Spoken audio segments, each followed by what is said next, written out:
upang maiwas sa banta ng iligal na droga at terorismo ng mga kabataan, matagumpay na nailunsad ng KKDAT Summit 2025 ng mga tauhan 51st Maneuver Company ng Regional Mobile Force Battalion 15 sa Santa Maria National High School, Ifugao.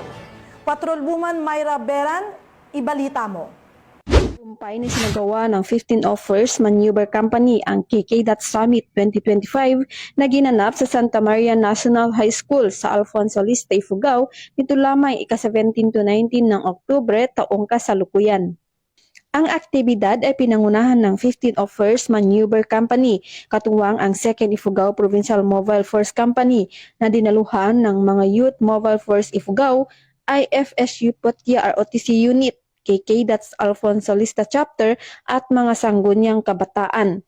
Mahigit 3 araw na puno ng kaalaman at inspirasyon ang naranasan ng mga kabataan. Tampok sa summit ang mga lecture ukol sa anti-drugs, anti-bullying, mental health, public speaking at leadership. Hindi rin nagpahuli ang mga masayang bahagi ng programa, gaya ng talent show at team building activities na nagbigay daan sa pagpapalawak ng pagkamalikhain at samahan ng mga kabataan.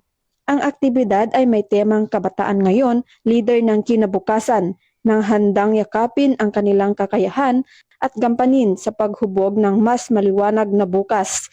Layunin ng aktibidad na ihanda ang mga kabataan bilang responsibleng mamamayan at leader ng komunidad.